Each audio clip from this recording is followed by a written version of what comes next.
Assalamualaikum warahmatullahi wabarakatuh. Perkenalkan, nama saya Ali Maulana dari kelas 11 Jabi.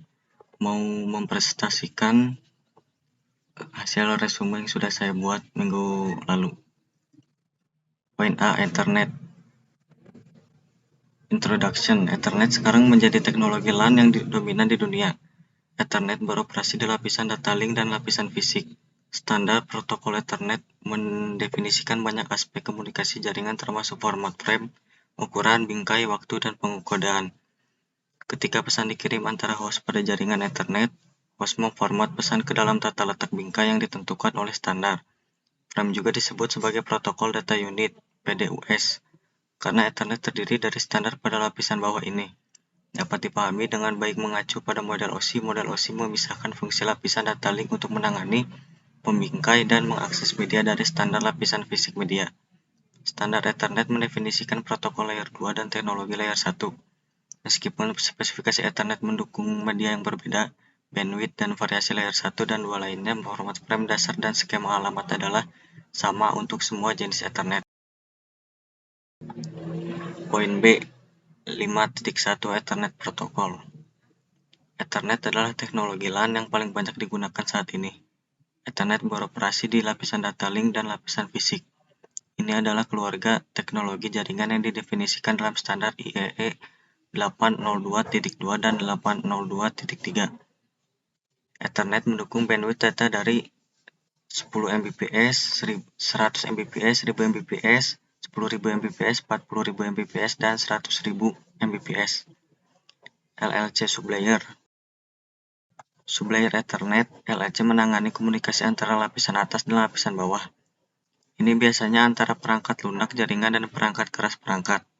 Sublayer LLC mengambil data protokol jaringan, yang biasanya merupakan paket IPv4 dan menambahkan informasi kontrol untuk membantu mengirimkan paket ke node tujuan. LLC digunakan untuk berkomunikasi dengan lapisan atas aplikasi dan transisi paket ke lapisan bawah untuk pengiriman. LLC diimplementasikan dalam perangkat lunak dan implementasinya independen dari perangkat keras.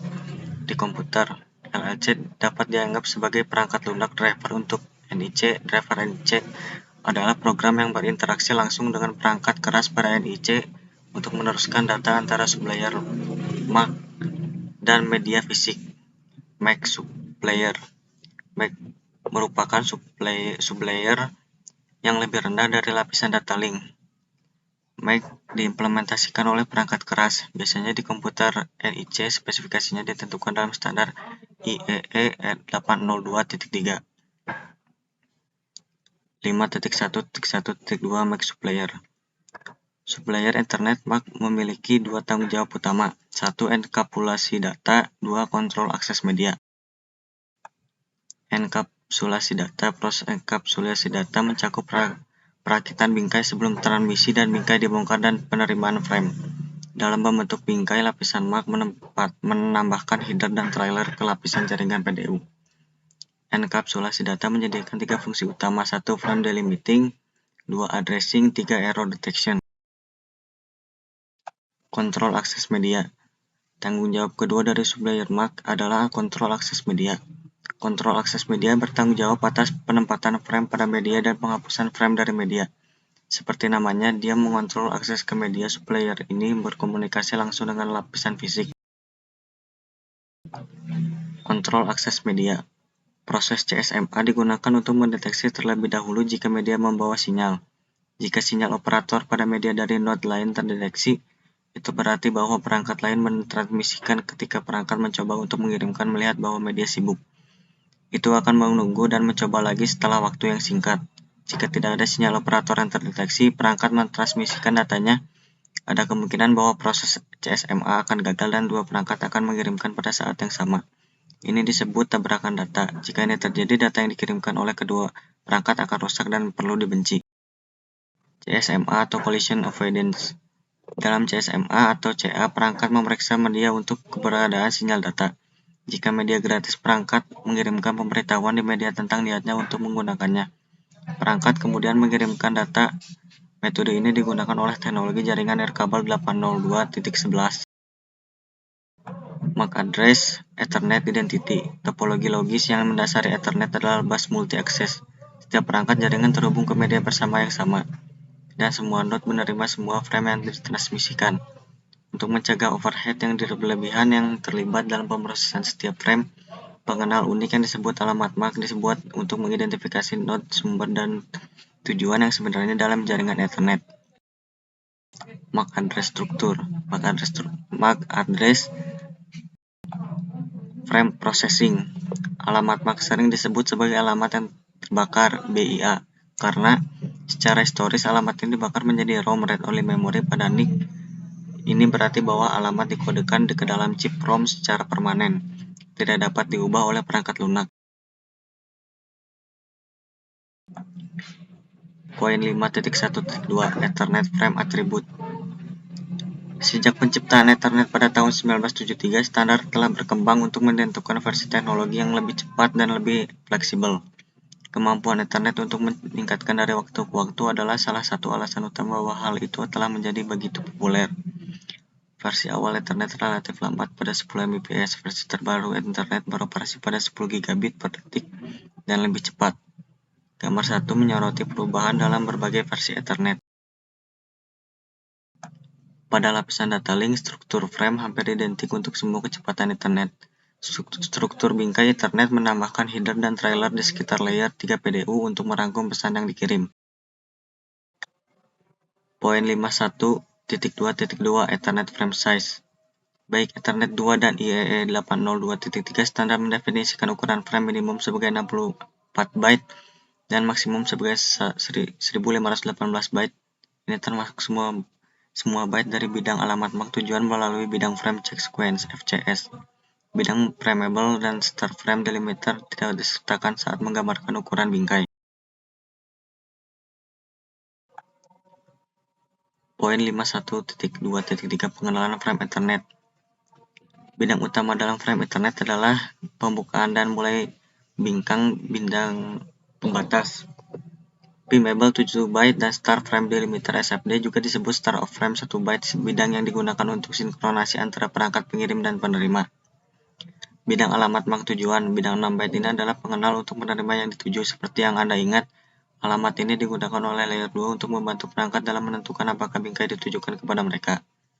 Bidang alamat MAC sumber. Bidang 6 byte ini mengidentifikasi frame yang berasal dari NIC atau antarmuka.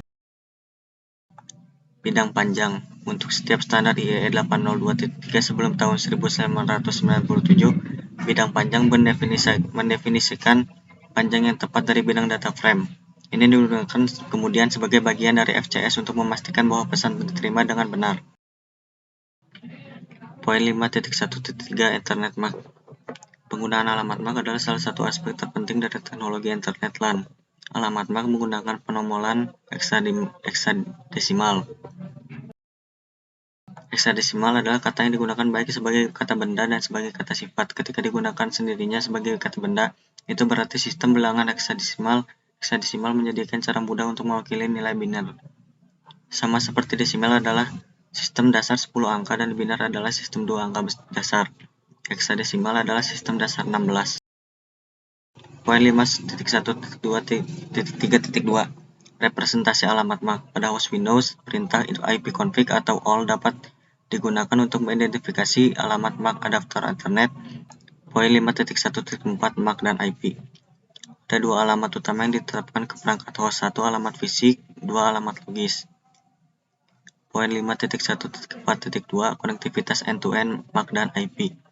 Perangkat sumber akan mengirim paket berdasarkan alamat IP. Salah satu cara paling umum perangkat sumber menentukan alamat IP perangkat tujuan adalah melalui domain name service DNS, di mana alamat IP dikaitkan dengan nama domain.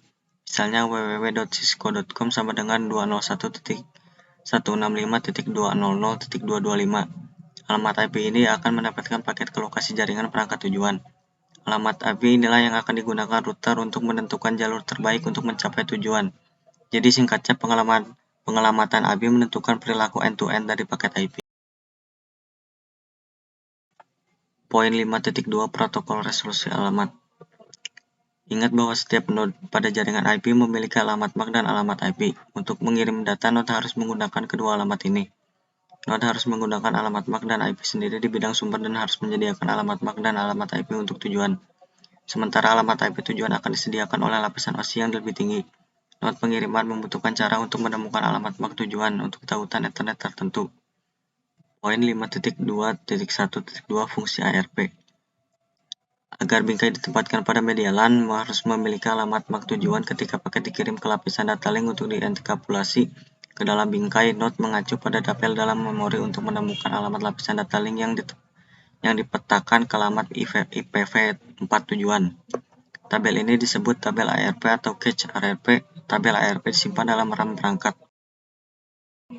Poin 5.2.1.3 Operasi ARP. Ketika ARP menerima permintaan untuk memetakan alamat IPv4 ke alamat MAC, dia mencari peta cache di tabel ARP-nya. Jika entry tidak ditemukan, enkapsulasi paket IPv4 gagal. Dan proses layer 2 memberi tahu ARP bahwa dia memerlukan peta.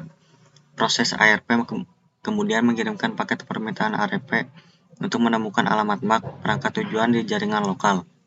Jika perangkat yang menerima permintaan memiliki alamat IP tujuan, dia merespon dengan balasan ARP. Peta dibuat dalam tabel ARP. Paket untuk alamat IPv4 itu sekarang dapat dikemas dalam bingkai. Poin 5.2.1.4 Peran ARP dalam komunikasi jarak jauh. Semua frame harus dikirim ke node pada segmen jaringan lokal. Jika host IPv4 tujuan ada di jaringan lokal, bingkai akan menggunakan alamat MAC perangkat ini sebagai alamat MAC tujuan. Poin 5.2.1.5 Menghapus entry membentuk tabel ARP. Untuk setiap perangkat, timer cache ARP menghapus entry ARP yang belum digunakan untuk jangka waktu tertentu. Waktunya berbeda tergantung pada perangkat dan sistem operasinya. Misalnya, beberapa sistem operasi Windows menyimpan entry cache ARP selama 2 menit.